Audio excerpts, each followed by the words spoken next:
யார் இந்த தேன்மொழி? எனக்கும் தேன்மொழிக்கு என்ன சம்பந்தம்? இன்னைக்கு நான் தவியா தரிக்கிறதுக்கு ஒரே ஒரு காரணம், என்கிட்ட இருந்த ஒரு தீய பழக்கம். அன்னைக்கு மட்டும் எனக்கு சிகரெட் அடிக்கிற பழக்கமும் தண்ணி அடிக்கிற பழக்கமும் இல்லாம இருந்தா இன்னைக்கு என் வாழ்க்கையே வேற மாதிரி இருந்திருக்கும். அந்த கெட்ட பழக்கத்தினால என் ஒட்டுமொத்த வாழ்க்கையே தலைகீழ மாறி போச்சதே. என் உண்மையான பேரு விக்னேஷ். எனக்கு குடும்பம்னு சொன்னா அது என் நண்பர் சேமத்தோட மட்டும்தான். எனக்கு நல்ல நண்பராகவும் இருந்தாரு, ஒரு சகோதரனாகவும் இருந்தாரு, ஒரு அப்பாவாகவும் நடந்துகிட்டாரு. எனக்கு இந்த உலகத்துல அவர் மேல அளவுக்கு அதிகமான ஒரு அன்பு. அவர் தான் எனக்கு பொண்ணுத்தரன்னு பேர் வச்சாரு. நான் ஒரு தம்பியா அவர் தோழனா எப்பவும் அவர் கூட இருக்கணுங்கிறதுக்காக தான் எனக்கு அந்த பெயரையும் மாத்தி வச்சாரு. அவர் பேர் சேமத்தர, என் பேர் பொண்ணு தர. நாங்க எப்பவும் பேர்ல கூட பிரிஞ்சிருக்க கூடாதுன்னு தான் எனக்கு அந்த பெயரை வச்சாரு. வாலி வயசுல எல்லாரும் மாதிரி நானும் சேட்டை பிடிச்சவனா, குறும்புக்காரனா, காதல் மன்னனதான் வளம் வந்துகிட்டு இருந்தேன். எனக்கு எப்பவுமே துணிச்சல் அதிகம். இதையும் மோதி பார்க்குற ஒரு மனத்தையும் எனக்கு எப்பவுமே உண்டு. இந்த உலகத்துல எந்த கஷ்டம் வந்தாலுமே அதை நான் விளையாட்டா தான் நினைப்பேன். விளையாட்டா அதை தீர்த்து வச்சிருவேன். அப்படி ஒரு சாமர்த்தியம் எனக்குள்ள இருந்தது. என் வாழ்க்கையில நான் சந்தோஷமா இருந்தது சேமத்தோட கூட இருந்தபோது மட்டும்தான். அன்னைக்கு மட்டும் அந்த தந்தை வராம இருந்திருந்தா என் வாழ்க்கையை வேற மாதிரி மாறி இருக்கும். எனக்கு எல்லாமா இருக்குன்னு சொல்லிட்டு ஒண்ணுமே இல்லாம போயிட்டாரு.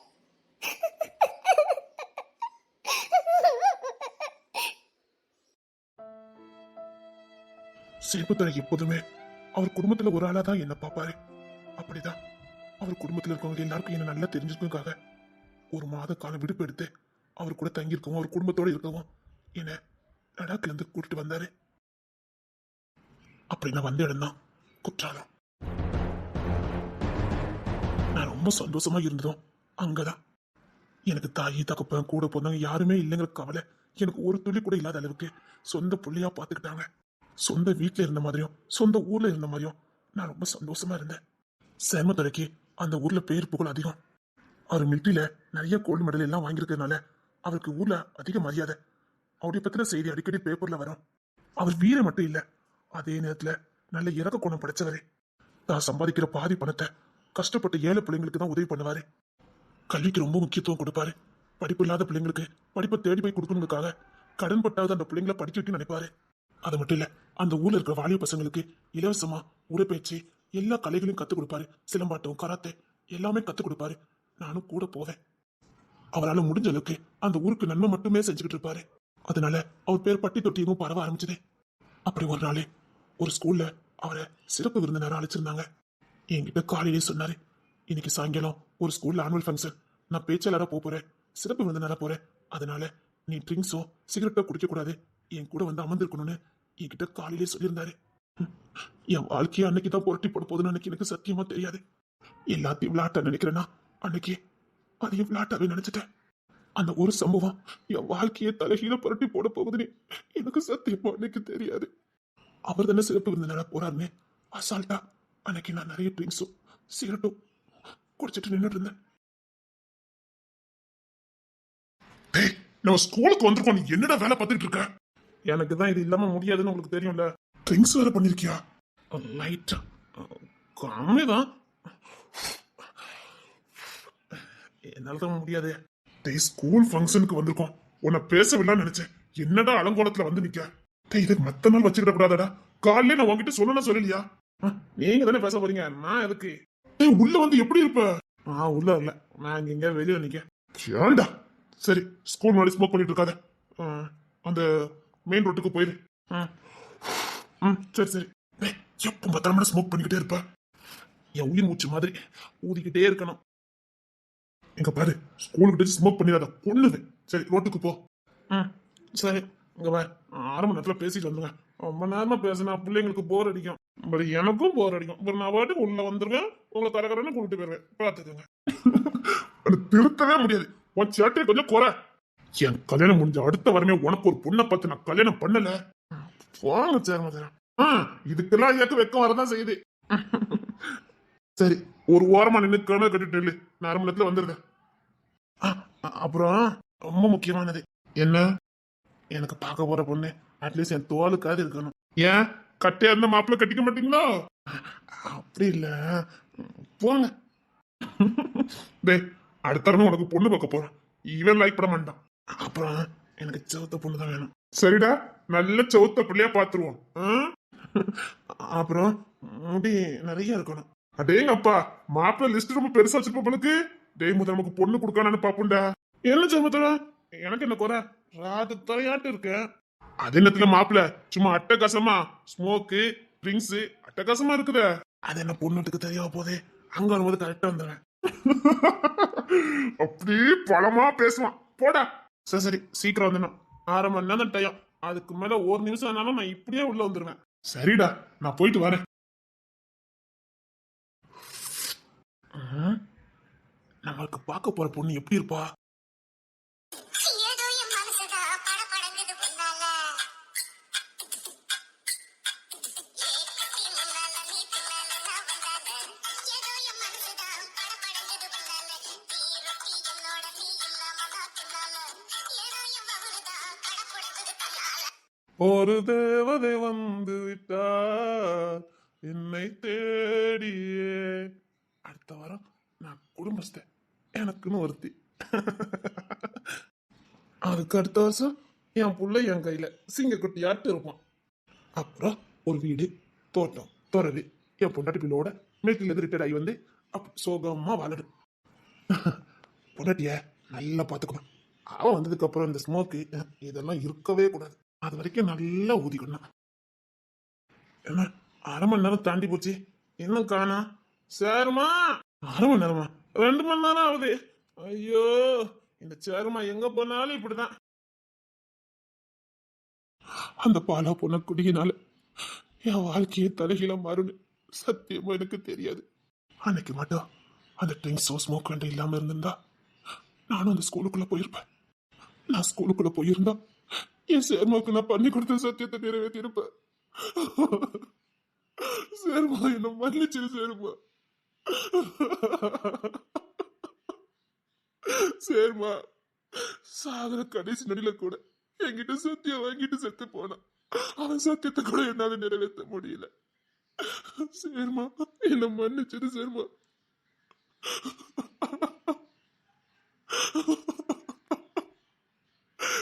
என்ன மன்னிச்சிரு சேர்மா. கூட பிறந்தவனா, தகப்பனா, ஃப்ரெண்டா இருந்த நீ பண்ணி கொடுத்த சத்தியத்தை கூட என்னால நிறைவேற்ற முடியல. நீ என்கிட்ட சத்தியம் பண்ணி கொடுக்கும் போது கூட அதை நிறைவேற்றினாதான் என் ஆத்மா சாந்தி அடையும்னு சொன்ன. நான் நிறைவேற்றல. அதுக்குதான் இப்போ என் வாழ்க்கை போனாலும் பரவாயில்லன்னு அதை நிறைவேற்றதுக்காக ஓடிக்கிட்டு இருக்க. அன்னைக்கு நீ பண்ணி கொடுத்த சத்தியத்தை என்னால நிறைவேற்ற முடியல.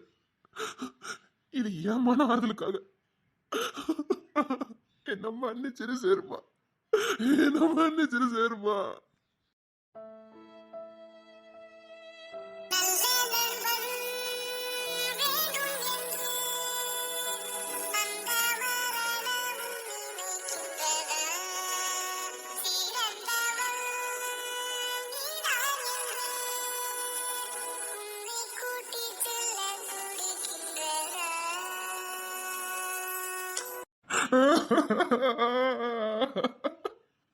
நண்பா, என்ன மன்னிச்சிருடா. ஏன்டா என்ன விட்டுட்டு போன? நீ விட்டுட்டு போனதுனால எல்லாம் தலைகீழ போச்சுடா. என் வாழ்க்கையே போச்சுடா.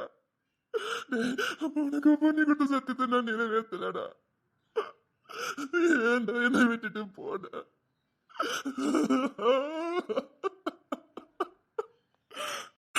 சத்தியமா எனக்கு உண்மை தெரியாது. இப்பதான் எனக்கு உண்மை தெரியும். என்ன மன்னிச்சிருடா. எனக்கு சத்தியமா எந்த உண்மையும் தெரியாதுடா. நண்பா, என்ன மன்னிச்சிருடா. என்ன மன்னிச்சிருடா.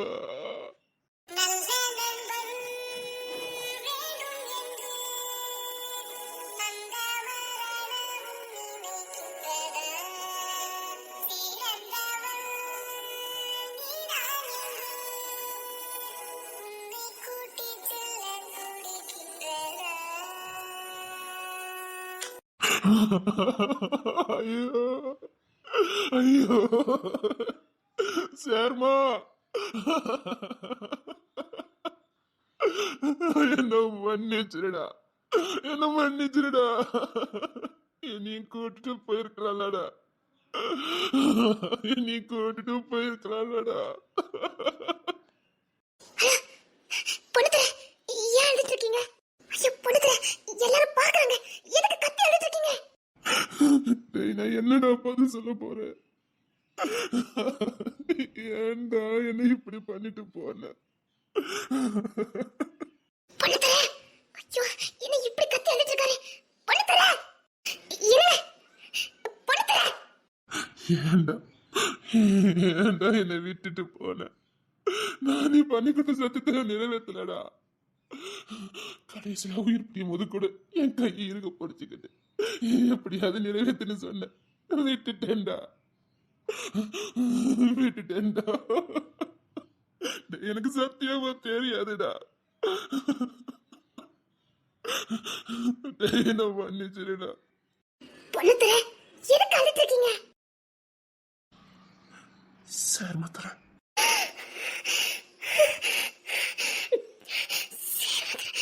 உங்களுக்கு எப்படி? இந்த பாவி மடியில தான் உசுறு போச்சது. என் வாழ்க்கை தலைகீழ மாறி போச்சு. சத்தியமா நீ தானே தெரியாது. உன் பேரு எனக்கு தெரியாது. நான் உன்னை பார்த்தது கிடையாது. எனக்கு தெரியாது தேன்மொழி. என்கிட்ட சத்தியத்தை கொடுத்துட்டு அவன் போய் சேர்ந்துட்டான். நிறைவேற்றலான் தான் லடாக்ல இருந்து வந்தேன். வாரன்றியா ரிட்டையர்மெண்ட் வாங்கிட்டு நான் இங்க வந்தேன். என்கிட்ட எந்த ஒரு எவிடன்ஸும் இல்லை. அன்னைக்கு நீங்க பேரை மட்டும் தான் என்கிட்ட சொல்லிட்டு செத்தான்.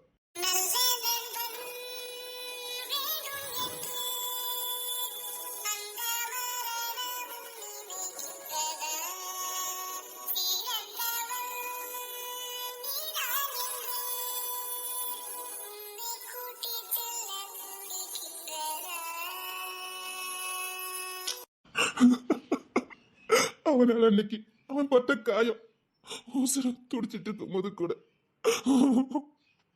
உன்னை பத்தி சொல்லிட்டு தான் செத்து போனான். அவனால சொல்ல முடியல. எனக்கு அவன் உனக்கு பண்ணி கொடுத்த சத்தியமும் தெரியாது. அரைங்குறையுமா தான் எனக்கு தெரிஞ்சது. முழுசா என்னால தெரிஞ்சுக்க முடியல.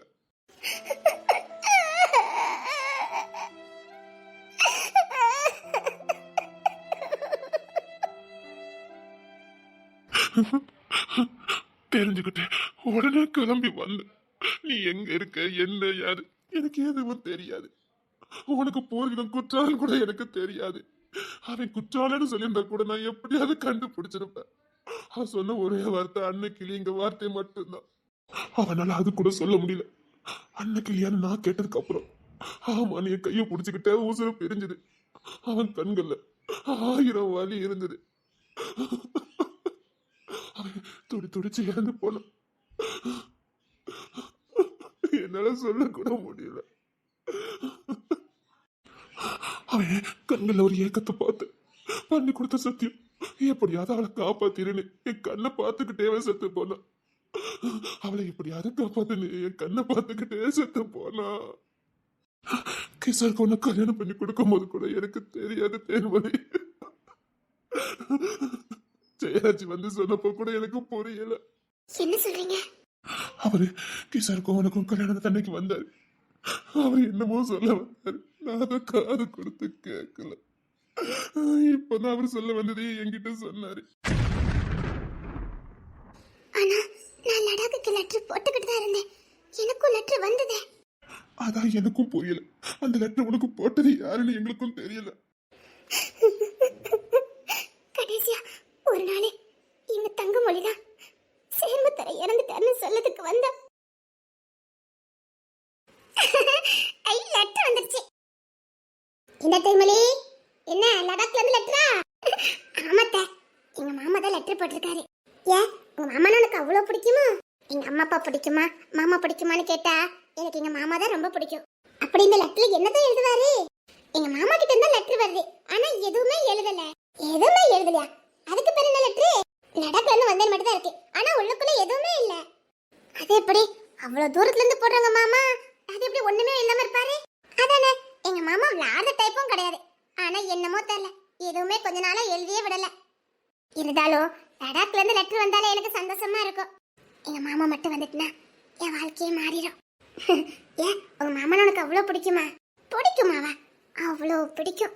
எங்க மாமாவை முத நான் ஸ்கூல்ல தான் பார்த்தேன். எங்க மாமா முத எங்க ஸ்கூலுக்கு பேச்சாளரா வந்திருந்தாரு. அப்படின்னா சிறப்பு விருந்தினரா வந்தாரு. எங்களுக்கு நிறைய உதவி பண்ணாரு. பேனா, பென்சிலு, பேக் இல்லாத பிள்ளைங்களுக்கு பேக்கு எல்லாம் கொடுக்கறதுக்காக தான் வந்திருந்தாரு. எங்க மாமாவும் அவர் ஃப்ரெண்டும் அன்னைக்கு நிறைய ஸ்டூடெண்ட்டுக்கு பேனா, பேக் எல்லாம் கொடுத்தது அவரோட ஃப்ரெண்டு தான். அவருடைய 1 மாச சம்பளத்தை அப்படியே அந்த ஸ்கூலுக்கு நன்கொடையா கொடுத்தாங்க. ஓ, அப்படிதான் எங்க மாமா எனக்கு அறிமுகமானாரு. நான் தான் எப்பவும் ஸ்கூல் ஃபர்ஸ்ட் வருவேன். அதான் தெரியும் நீ படிப்புல பொழியுன்னு. அதனால சிறப்பு விருந்தினரை பாராட்டி என்ன பேச சொல்லியிருந்தாங்க. நான் எனக்குன்னு சந்தர்ப்பத்தை தேடிக்கிட்டேன். எங்க வீட்டுல என்னை எப்படியும் படிக்க வைக்க மாட்டாங்க. அதுக்காக இதான் சரியான சந்தர்ப்பம்னு ஸ்டேஜ்ல என்ன பத்தினதை எல்லாத்தையும் நான் சொல்லிட்டேன். நீதான் காரியாச்சே. ஆமாத்த. எங்க வீட்டுல நான் +2 முடிச்ச மறுநாளே எனக்கும் எங்க ஊர்ல ஒரு பையனுக்கும் கல்யாணம் ஏற்பாடு பண்ணியிருந்தாங்க. அதான் அந்த டீ கடைக்காரன் தானே? இல்ல, இன்னொருத்தருக்கு. உங்க அம்மைக்கும் உங்க அப்பாவுக்கும் இதான் வேலை போலுக்கு. அவ்வளவுதான், என்னை எப்படியோ தள்ளி விட்டா போதும். இதான் சரியான சந்தர்ப்பம். மிலிட்ரிமேன் சண்டை போட்டு எங்க அம்மா அப்பா கிட்ட இருந்து என்னை காப்பாத்தி படிக்க வச்சிருவான்ட்டு நான் ஸ்டேஜ்ல ஓப்பனா சொல்லிட்டேன். சரி, இத கேட்டுட்டு இருந்த அந்த சாரு எல்லாரும் போனதுக்கு அப்புறம் என்ன தனியா கூப்பிட்டாரு. சரி, பார்த்தா அவருக்கு எங்க ஊரு தான். சரி, அப்புறம் என்ன பேசின அன்னைக்கு எனக்கு அவரை ரொம்ப பிடிச்சு போச்சு. அவருக்கும் நான் ரொம்ப துருன்னு சின்ன பிள்ளையா இருந்தேன்னா அவருக்கு ரொம்ப பிடிச்சு போச்சு. அவரும் என்ன ஹனி ஹனின்னு கூப்பிடுவாரு. சரி, சொன்ன மாதிரியே எங்க வீட்டுல கல்யாணம் ஏற்பாடு பண்ணினாங்க. என்ன வீட்டுல அரெஸ்ட் பண்ணி வச்சுட்டாங்க. உடனே தங்கமொழி போய் அந்த மிலிட்டரிக்காரரை கூப்பிட்டு வந்து எங்க வீட்டை சண்டை போட்டு கல்யாணத்தை எப்படியோ நிப்பாட்டிட்டாங்க. நிப்பாட்டினதுக்கு அப்புறம் எனக்கு இன்னும் அவர் மேல ரொம்ப பாசம் வந்துட்டு அப்புறம் கல்யாணம் நின்னது. அப்புறம் என்ன அவர்கிட்ட காலேஜ் ஃபர்ஸ்ட் இயர் கொண்டு சேர்த்தாரு. சரி, ஆனா எனக்கு அது படிக்கிறதுக்கு விருப்பமே இல்லை. எனக்கு டாக்டர் ஆகணும்னு ஆசை. அதான் தெரியுமே. எங்க வீட்டுல எவ்வளவோ போராடி பார்த்தாங்க, முடியல. அதுக்கப்புறம் எங்க மாமா எனக்கு வாக்கு கொடுத்தாரு, நான் உன்னை நிச்சயமா டாக்டருக்கு படிக்க வைப்பேன் அப்படின்னு. எனக்கு எங்க மாமா படிக்க வைப்பாரோ இல்லையா அதில்ல, எனக்கு எங்க மாமா எனக்கு ரொம்ப பிடிக்க ஆரம்பிச்சுட்டு. இந்த உலகத்துல என்ன அதிகமா நேசிச்சது என் மாமா தான். என் மாமானா எனக்கு உசுரு. காலேஜுக்கு போகும்போது எங்க மாமா கிட்ட பேசிக்கிட்டே போவேன். மாமா அடிக்கடி மிலிட்டரிக்கு போவாங்க, அப்புறம் வருவாங்க. அப்புறம் அவங்களுக்கு கல்யாணம் ஏற்பாடுலாம் பண்ணாங்க. சரி, அப்புறம் நான் தினமும் லெட்டர் போடுவேன். தினம் லெட்டர் போடுவேன். உங்க மாமா ரிப்ளை பண்ணுவாரா? ரிப்ளை எல்லாம் பண்ணுவாங்க. எனக்கு எங்க மாமானா அவ்வளவு உசுரு. என் மாமாவுக்கும் நானா அவ்வளவு உசுரு. எங்க மாமா சொல்லுவாரு, நான் மிலிட்டரில இருந்து வந்ததுக்கு அப்புறம் உன்னை என் கூட கூட்டிட்டு போய் என் பொண்ணா உன்னை வளர்ப்பேன்னு சொல்லியிருக்காரு. எங்க மாமாக்காக தான் நான் இவ்வளவு நாள் காத்துட்டு இருந்தேன். அப்ப லெட்டர் போடுறதெல்லாம் நீ மாமாக்கு தான் போட்டுட்டு இருக்கியா? ஆமா, ஆனா என்ன எங்க மாமா ரிப்ளையே பண்ண மாட்டேக்காரு. நான் லெட்டர் தான் அனுப்பிக்கிட்டு இருக்கேன். நான் போடுற லெட்டர் யார்கிட்ட போய் சேருதுன்னே தெரிய மாட்டேங்குது. கரெக்டான அட்ரஸ் தானே போட்டிருப்ப? இல்ல, கிஷோர் தான் இந்த அட்ரஸ கொடுத்தாங்க. கிஷோர் கொடுத்தானா? அவன் எப்படி கொடுத்தான்? அதான் குற்றாலத்துக்கு வந்திருந்தாங்கல்ல. ஆமா, நான் கிஷோர்கிட்ட இவங்கள பத்தி எதுவுமே சொல்லல. ஆனா காஷ்மீர் அட்ரஸ நான் கேட்டேன். எல்லாரும் ஒரே இடத்துல தான் இருப்பாங்கன்னு உனக்கு எப்படி தெரியும்? கிஷோர் சொன்னாங்கல்ல. கிஷோர் என்ன சொன்னா? குற்றாலத்துல கூட அவங்க கூட வேலை பார்த்த ஒரு பையன் இருக்கான்னு சொன்னாங்களே, அப்போ அந்த அட்ரஸ் தானே? அது மட்டும் இல்ல, அட்ரஸ் எல்லாமே ஒரே மாதிரி தான் இருக்குமா. லெட்டர் மொத்தமா சேருமா. அங்க போய் தான் எல்லாரும் பிரிச்சு எடுத்துக்கிடுவாங்களா. அதனால தான் நைஸ் அட்ரஸ் வாங்கிட்டேன். அதத்தி, அப்ப அதுக்காகவே நீ கிஷோர்ட்ட பழகிருக்க? ஆமா, அட்ரஸ் வாங்குறதுக்காகவே கிஷோர் பின்னாடியே போய் கடைசியா கிஷோரை லவ்வும் பண்ணிட்டேன். அட பாவி, இது கிஷோருக்கு தெரியுமா? தெரியாது. பாருங்க, மிலிட்டரி மேனா இருந்தா எனக்கு பிடிக்கும்.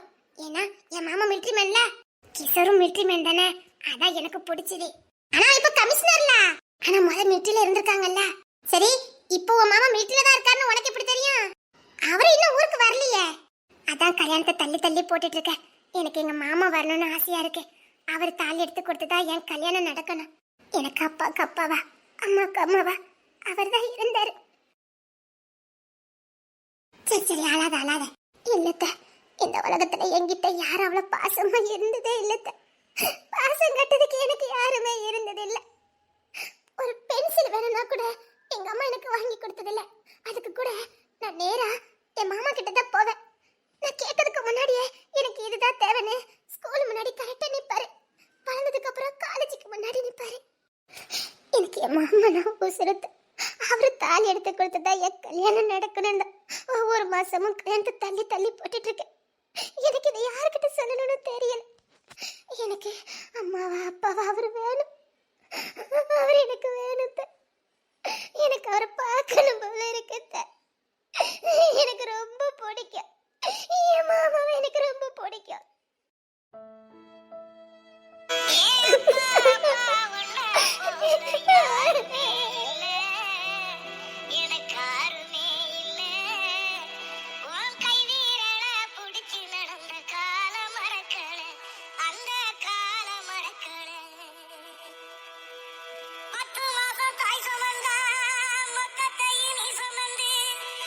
சரி சரி அழாத. உனக்குள்ள இவ்வளவு சோகம் இருக்கா? எனக்கு இந்த உலகத்துல வேற யாரும் வேண்டாத. என் மாமா மட்டும் போதும். இப்ப என் மாமா வந்தா கூட நான் அவரு கூட போயிடுவேன். சரி கிஷோரை ஏன் கல்யாணம் பண்ண சம்மதிச்சப்போ? நானும் எங்க மாமாவும் எங்க ஊரை சுத்தி விளாண்டுக்கிட்டே வருவோம். நான் எங்க மாமா கையை பிடிச்சுக்கிட்டே ஊரெல்லாம் சுத்துவேன். அப்போ எங்க மாமா உன்னை தேடி ஒரு மிலிட்ரி மேன் வருவான்னு சொன்னாரு. அவன் உனக்கு நிச்சயமா பாதுகாப்பா இருப்பான்னு சொன்னாரு. அது கிஷோர் நினைச்சிட்டியோ? இல்ல, எங்க மாமா சொல்லிட்டு போய் கொஞ்ச நாள்ல அவர்தான் வந்தாரு. அது உங்க மாமா தான் அனுப்புனான்னு உனக்கு எப்படி தெரியும்? இல்ல, இவங்களும் அங்கதானே இருந்திருக்காங்க. அதுக்கான ஒரே இடத்துல இருந்திருக்காங்க. தெரியாமலாம் வந்திருப்பாங்க. இத பத்தி நீ கிஷோர்கிட்ட பேசியிருக்க? ஆஹா இல்ல. அப்போ உனக்கு அதான் கிஷோர் ரொம்ப பிடிச்சிருக்கு. ரொம்ப ரொம்ப பிடிச்சிருக்கு. கிஷோர் தான் எனக்கு ரொம்ப பிடிக்கும். நான் என் மாமா வந்ததுக்கு அப்புறம் தான் கல்யாணம் பண்ணிக்குவேன். அத்தை யாருக்கிட்டையும் சொல்ல மாட்டீங்களா அத்தை? நான் மண்ணுல போற வரைக்கும் இந்த ரகசியம் உனக்கும் எனக்கு மட்டும்தான் தெரியும். வேற யாருக்கும் தெரியாது. போதுமா அத்தை? எனக்கு எல்லாமே என் மாமா தான் தெரிந்தாரு. அவர் தான் எனக்கு தாலி எடுத்து கொடுக்கணும் அத்தை. அவரை விட்டு நான் கல்யாணம் பண்ண நல்லவா தான் இருக்கும். எனக்கு அப்பாவா அம்மாவா என் மாமா இருக்கும் போது நான் எனக்கு தானாத மாதிரி கல்யாணம் பண்ணணும். அதுவும் சரிதான். இங்க பாரு, நம்ம மேல உண்மையா பாசம் கிடைச்சவங்கள என்னைக்கும் இழக்க கூடாது. இங்க பாரு, இந்த கல்யாணத்தை எப்படி எப்படி தள்ளி போடணுமோ அதுக்கு நான் உனக்கு உதவி பண்ணதே சரியா? ரொம்ப தேங்க்ஸ் அத்தை. உங்க மாமாக்கு நீங்க இருக்கேன்னு தெரியுமா? அன்னைக்கு அவங்க வீட்டுல இருக்கேன்னு தெரியும். ஆனா கிஷோரை கல்யாணம் பண்ணிக்க போறேன்னு தெரியாது. அப்ப நீ கிஷோரை கல்யாணம் பண்ணிக்க போற சொல்லலையா? மாமா என்ன நினைப்பாரோ தெரியலல. அன்னைக்கு அவங்க பாதுகாப்புல இருக்கேன்னு மட்டும் தான் சொல்லியிருக்கேன். படிக்கிறேன், அப்புறம் எனக்கு இப்படி கல்யாணம் எதுவும் மாமாக்கு தெரியாது. அன்னைக்கு நீங்க பேர் மட்டும் தான் அவருக்கும் தெரியும். அதை வச்சு எப்படி கண்டுபிடிச்சு வருவாரு? அதான் தங்கமொழி இல்ல, அவகிட்ட சொல்லி வச்சுட்டு வந்திருக்கேன். ஊருக்கு மாமா வந்தா இந்த வீட்டு அட்ரஸ் கொடுன்னு. அவ கரெக்டா கொடுத்துருவாளா? அதெல்லாம் கரெக்டா கொடுத்துருவா. சொல்லிதான் வச்சிருக்கேன். உங்க மாமாக்கு கல்யாணம் முடிஞ்சிட்டு எப்படி? அது வந்து என்னாச்சுது? மாமாக்கு ஒரு இடத்துல பொண்ணு பேசி இருந்தாங்க. சரி, மறுநாள் கல்யாணம். முத நாள் பொண்ணு மாப்பிள்ளைய பிடிக்கலன்னு சொல்லிட்டாங்க. அட பாவமே, எதுக்கு? ஏன்னா எங்க மாமாக்கு வயசு அதிகமா. ஏன் அது முத நாள் வரைக்கும் தெரியாதாங்க? ஆமா, அப்படின்னு சொல்லித்தான் அவங்க ஃப்ரெண்டு ஒரு ஆளு பயங்கரமா வந்து சண்டைலாம் போட்டாராம் ஊருக்குள்ள. அந்த பொண்ணோட அண்ணனை ஓட ஓட அடிச்சு துரத்தி வெட்டிட்டாராம். யாரு? எங்க மாமாக்கு உயிர் ஃப்ரெண்டு. பொண்ணு வீட்டுக்காரங்களை உண்டு இல்லைன்னு ஆக்கிட்டாராம். அவரை வெட்டிட்டாராம். அந்த ஃப்ரெண்டு கூட கொஞ்ச நாள் ஜெயில தான் இருந்தாராம். கரெக்டா தான் பண்ணிருக்காரு. அப்பதான் எங்க மாமா சொன்னாரு, எனக்கு இனி எல்லாமே நீ மட்டும்தான். எனக்கு புள்ள வாரிசு எல்லாம் நீ மட்டும்தான். இனி இந்த மாமா வாழ போறது உனக்காகத்தான் அப்படின்னு எங்க மாமா சொன்னாரு. மூச்சுக்கு முன்ன நேரம் எங்க மாமாங்க இவ்வளவு பெரிய ரகசியத்தை மறைச்சு வச்சிருக்க. ஆமா, இப்பெல்லாம் யாரு ஒரு பொண்ணு ஒரு ஆணுகிட்ட பழகுனாலே தப்பா பேசுறாங்க. மாமான்னு சொன்னா மட்டும் என்ன விட்டா வைக்க போறாங்க. அதுக்குத்தான் ரகசியமா இருக்கட்டும்னு நினைச்சேன். அதே எங்க மாமா வந்துன்னா நான் தைரியமா சொல்லுவல்ல, இவர்தான் எங்க மாமானே. அப்ப யாரா சந்தேகப்பட்டு ஏதாவது பேசட்டும், போங்கடான்னு போயிட மாட்டேன். எங்க மாமா கையை பிடிச்சு நான் போயிட மாட்டேன். அப்படித்தான் இருக்கணும். ஆமா, நான் எங்க மாமா கையை பிடிச்சு போயிருவேன். எனக்கு இந்த உலகத்துல யாருமே வேண்டாம். என் மாமா மட்டும் போதும். எங்க மாமாக்காக நான் என் உசுரை கூட கொடுப்பேன். சரி, அட்ரஸ் இதுனா உங்க மாமாட்ட சொல்லி இப்படி கிஷோரை தான் கல்யாணம் பண்ண போறேன்னு சொல்லி. வேண்டாம், எங்க மாமா மனசு கஷ்டப்படும். எங்க மாமா என்ன பிளான் வச்சிருக்காரோ அதான் முத வரட்டும். வந்ததுக்கு அப்புறம் நான் சொல்லிக்கிடுதேன். சரி சரி, உன் கதையை கட்டி எனக்கே சோகமாட்டு. நான் வர தமிழ பாத்துட்டு வரேன். அத நான் சொன்னதே நான் மண்ணுக்குள்ள போற வரைக்கும் யாருக்கும் தெரியாது. போதுமா? இங்க பாரு, இந்த மாதிரி நட்பெல்லாம் கிடைச்சிச்சுட்டா தக்க வச்சுக்கணும், விட்டுறக்கூடாது. நாங்களாம் எங்க ஃப்ரெண்ட்ஸ் எல்லாம் அப்படிதான். நாங்க 3 பேரும் இன்னும் என்ன பிரியாம இருக்கோம்னா அந்த உண்மையான பாசம் தான் காரணம். அது உண்மைதான். சரி, நான் வரேன். மாமா சீக்கிரம் வந்துருங்க மாமா. உங்ககிட்ட நான் நிறைய பேசணும் மாமா. ஏன் மாமா லெட்டர்ல ஒண்ணுமே எழுத மாட்டேங்கிறீங்க? நான் மட்டும் உங்களுக்கு நிறைய எழுதி அனுப்புறேன்ல மாமா. ஏன் மாமா லெட்டர்ல ஒண்ணுமே எழுத மாட்டேங்கிறீங்க?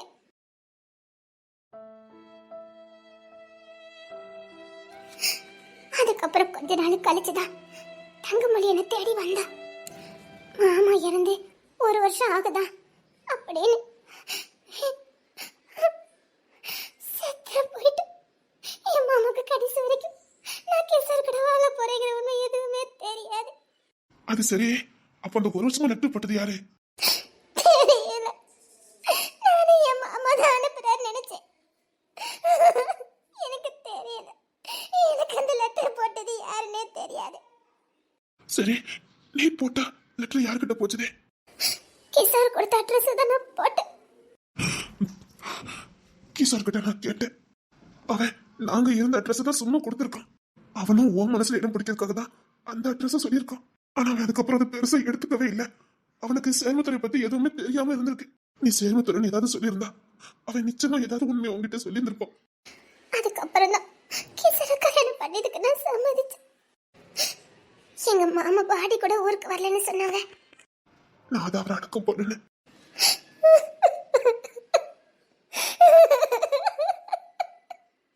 நீ அது ஒரு வார்த்தை சொல்லியிருக்கலாமா என்கிட்ட?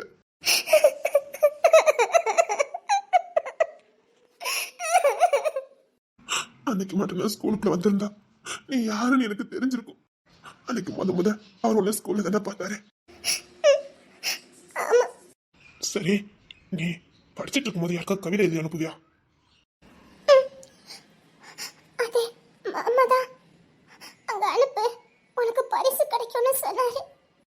ஷோ, ஏதோ ஒரு குழப்பம் நடந்திருக்க. ஆனா நீ அனுப்புன கவிதை புரிஞ்சு ஜெயராஜுக்கு போயிருக்கு. நானும் பார்த்தேன். யாரோ நல்லா விளையாண்டுருக்காங்க, யாருன்னு தெரிய மாட்டேங்குது. அந்த கவிதை அனுப்ப வேண்டிய அட்ரஸ் நன்கொடன் கொடுத்தா நீ வாங்க மாட்டேன்னு கவிதை போட்டி வச்சு அதுல பரிசு கிடைக்கிற மாதிரி சேர்மன் பண்ணி இருந்தாரு. ஆனா எனக்கு நன்கொடை வந்ததே. அது ஜெயராஜ் அனுப்பி வச்சிருக்காரு. ஆனா சேமத்தர சொன்னது எனக்கு அனுப்ப சொல்லி எனக்கும் தெரியாது. அவர் உங்ககிட்ட தான் அதையும் சொல்லியிருக்காரு.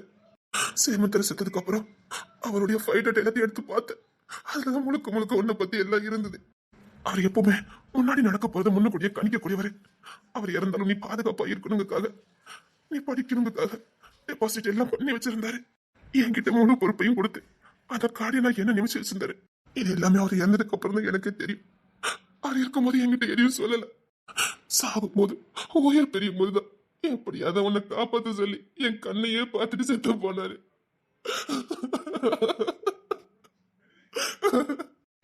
என்னை விட்டு என் சேர்முத்தரும் ஒரேடியா போயிட்டாரு. எனக்கு அப்பாவா அண்ணனா கூட பிறந்தவனா தோழனா இருந்தவர் என்னை அனாதையா மறுபடியும் விட்டுட்டு போனாரு. இந்த உலகத்துல மறுபடியும் நான் அனாதையான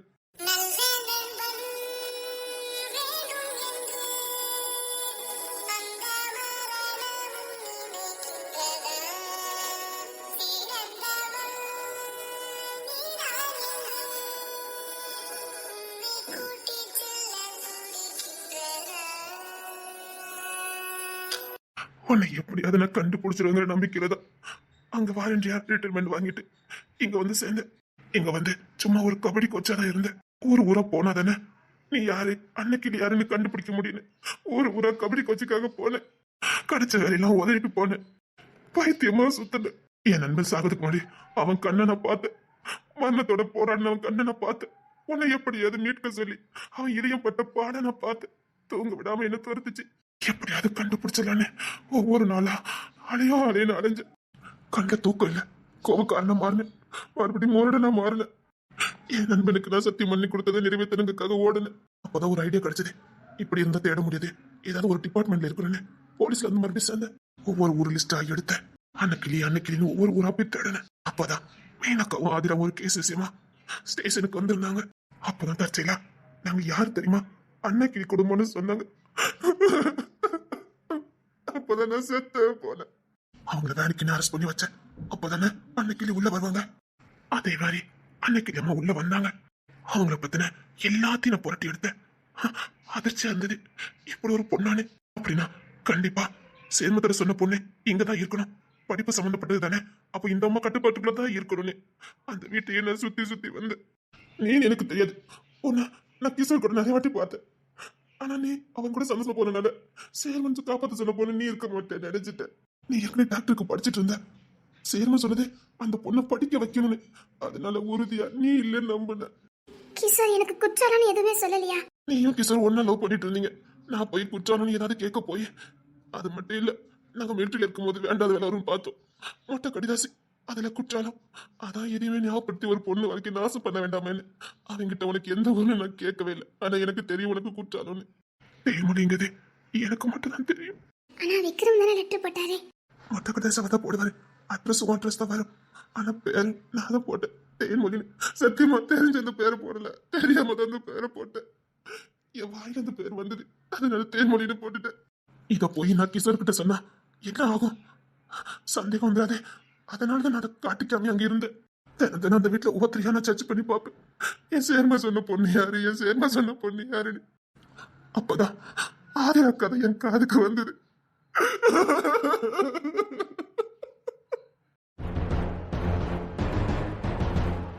எனக்கு காதலு கல்யாணம் எதுவுமே இன்ட்ரெஸ்ட் கிடையாது. என் நண்பனை முழுசா பாரி கொடுத்துட்டு வந்து நிக்க எனக்கு எப்படி காதல் வரும்? ஆனா என் சேம காப்பாத்த சொன்ன பொண்ணு அவதான் நம்பினேன். அவளுக்கு தான் ஏகப்பட்ட பிரச்சனை இருந்தது. அது மட்டும் இல்ல, அவ நிறைய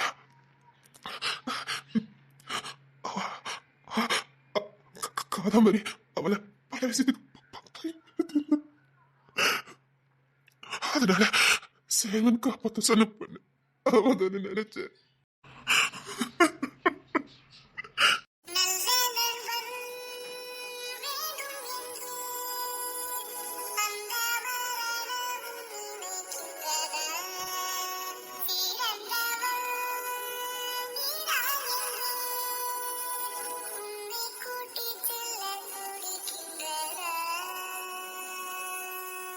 சேர்மா உனக்காக டெபாசிட் பண்ண பணம் இன்னும் என்கிட்ட தான் இருக்கு. அவர் உனக்காக விட்டுட்டு போன சில ரகசியங்களும் என்கிட்ட இருக்கு. நானும் ஓபன் பண்ணி பார்க்கல. எனக்கு ஒரே ஒரு அடையாளத்தை கொடுத்திருந்தாரு. ரகசியமா? உன்கிட்ட ஒப்படைக்க சொல்லி என்கிட்ட சில பொருட்களை ஒப்படைச்சிட்டு போயிருக்காரு. அதை ஓபன் பண்ணி பார்த்திருந்தா கூட எனக்கு அன்னைக்கே உண்மை புரிஞ்சிருக்கும். அவரு ரகசியமா உன்கிட்ட ஒப்படைக்க சொன்னதால அவர் கொடுத்த வாக்குதான் என்னால நிலைமத்த முடியுமோ முடியாதோ. இனி அதை பத்திரம் பண்ணி வைக்கிறேன்னு வச்சுட்டேன். அதை எங்க வச்சிருந்தீங்க? அத ஒரு கோட்டர்ஸ்ல தங்கி இருந்தேன் அங்கதான். ஆனா அதையும் ஒரு நாள் ஆதிராவும் தருணும் ஓபன் பண்ணி பார்த்துட்டாங்க. அங்கிருந்து கோவத்துல பொடிங்கிட்டு வந்தேன். நான் போட்டி வச்சுட்டேன். இன்னொரு உண்மையை கண்டுபிடிச்சேன். என்ன? யாரோ பிளான் போட்டுதான் இந்த குடும்பத்தை பழி வாங்குறாங்க. ஏற்கனவே சேர்மத்துறைக்கும் அன்னைக்கு நம்ம குடும்பத்துக்கும் ஏதோ சம்பந்தம் இருந்திருக்கு. என்ன சொல்றீங்க? தமிழக்கா ஒரு கேஸ்ல மாட்டினாங்களே. ஆமா. அதுல தினேஷ் மாமாக்கு போய் வேற பேர் இருந்துச்சு. ஆமா. சேர்மத்துறை இருக்கு. அப்போ சேர்மத்துறை பத்தி யாருக்கும் தெரிஞ்சிருக்கு. செத்து போனவர் திரும்ப வரமாட்டான்னு தெரிஞ்சு எல்லா பிளானும் போட்டிருக்காங்க. சேர்மத்துறை கையெழுத்து ஜெயராஜுக்கு நல்லா தெரியும். அவர் தான் இதை கண்டுபிடிச்சிருக்காரு. அதுக்கப்புறம் எனக்கும் தெரியும் தமிழக்காவுக்கு குற்றாலம்னு. அதுக்கப்புறம் நிறைய உண்மை கண்டுபிடிச்சோம். தமிழக்காவுக்கு பூர்வீகம் குற்றாலம்னு ஏதோ ஒரு சதி சுத்தி நடந்திருக்கு. அது மொத்தம் என் நண்பனோட ஆத்மா சாந்தி அடையாம பண்ணிட்டாங்க. நண்பன் பண்ணி கொடுத்த சத்தியத்தை நிறைவேற்ற முடியாத ஒரு பாவியா ஒரு குற்றவாளியா என்ன பண்ணிட்டாங்க. இன்னமும் அவர் என் கண்ணை பார்த்துட்டு செத்து போனது என் கண்ணுக்குள்ளே நிக்குது. எனக்கு காலத்துக்கு இதை மீண்டு வர முடியாத அளவுக்கு என்ன நரக வாழ்க்கை வாழ வச்சுட்டாங்க.